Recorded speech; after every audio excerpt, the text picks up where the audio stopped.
معاشی انجن ہے یورپ کا، ان سب کے جی ڈی پیز نیگیٹو میں گئے، پاکستان کا 3 پہ چل رہا تھا، اور اس زمانے میں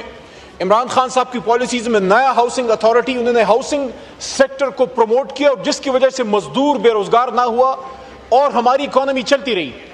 آج آپ مجھے نہیں پتا، ہو سکتا کوئی پولیٹیکل کمپلشن ہو کہ آپ نیا ہاؤسنگ اتھارٹی کو بھی بند کر رہے ہیں۔ پاک P W D, I agree with that, آپ اس کو ختم کر رہے ہیں۔ یوٹیلیٹی سٹورز میں غریب کو سہولت تھی، اس کو آپ بند کر رہے ہیں، اس کو بند نہیں ہونا چاہیے۔ لیکن جب آپ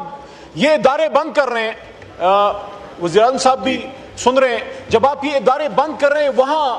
اس کسٹم ڈپارٹمنٹ میں اور اس کے ساتھ ساتھ اس میں مزید ڈپارٹمنٹس کو بنانا، مزید لوگوں کو ریکروٹ کرنا آپ کی اپنی سوچ کے ہی خلاف ہے۔ تو ایک تو اس کی سمجھ نہیں آتی کہ آپ جب اتنے بڑے بڑے ادارے بند کر رہے ہیں خرچہ بچانے کے لیے، ویسے خرچہ بچانے کے لیے لینڈ کروزروں پہ بھی پابندی لگائیں۔ میں نے کل بھی بات کی تھی محترم وزیر اعظم صاحب، جب ہماری حکومت تھی، دیکھیں کچھ چیزیں ایسی ہیں جو قوم اور ملک کے فائدے کی ہیں، اس میں اگر کسی ایم این اے کے پاس پیسہ ہے، اللہ کرے سب کے پاس ہو، وہ لینڈ کروزر میں پھرے، رینج روور میں پھرے، بینٹلے میں پھرے، لیکن میری آپ سے ریکویسٹ ہے بطور کولیگ، آپ وزیر اعظم ہیں، آپ سے بے انتہا اختلاف بھی ہوگا، لیکن بڑا عجیب لگتا ہے کہ اگر ایک کام 1300 سی سی کی کرولا سے سر ہو سکتا ہے، why do we need to buy a Lexus اور land cruiser worth 7 crore rupees, اور نئے تو ظاہر 10 کروڑ سے کم کے کوئی نہیں ہے۔ ہمارے دور میں محترم وزیر اعظم صاحب کیبنٹ ڈویژن میرے نیچے تھا as a parliamentary affairs minister, کیونکہ وزیر اعظم کے نیچے پارلیمنٹری افیئرز آتے ہیں ڈاکٹر صاحب،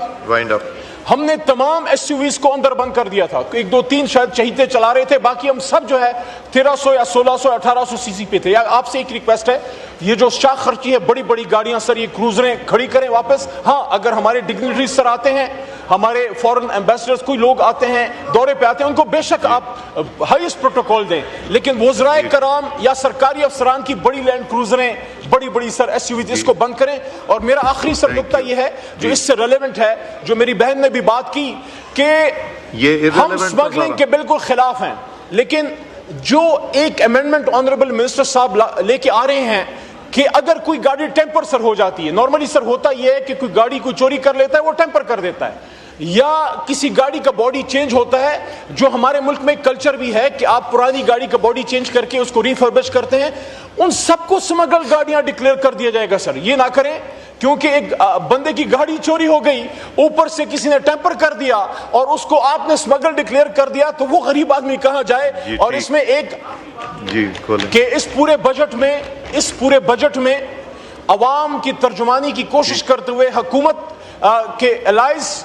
بلاول صاحب بیٹھے ہیں، آپ کی جماعت نے اس بجٹ کو ریجیکٹ کیا ہے، اس کو غریب دشمن بجٹ کہا ہے۔ میری آپ سے درخواست ہے کہ کیا آپ ضمیر کی آواز پہ اس بجٹ کے خلاف ووٹ دیں گے یا غیبی آواز پہ؟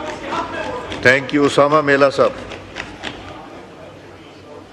پوچھ لے